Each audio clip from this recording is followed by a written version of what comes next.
One of the most useful, versatile tools a pool owner can have is a telescopic pole, because several different attachments can be used for different maintenance needs.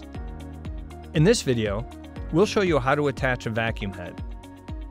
Vacuum heads vary by quality and performance, but essentially lift and remove debris from the pool floor. To attach, slide out the long pin located on the top of the handle.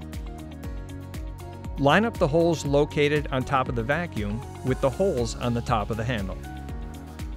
Slide the pin through the holes to secure the handle to the vacuum head. Your vacuum is now properly fastened to the pole. Next, place the vacuum plate in the skimmer and rest it on top of the skimmer basket. Connect the vacuum hose once in place.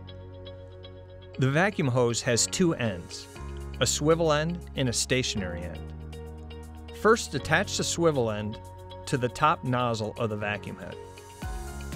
Then place the stationary end into the vacuum plate, now located by the skimmer. Remove air from the filter by turning the orange air relief valve, located at the top of the cartridge filter. Turn the lever slowly until you hear a hissing sound.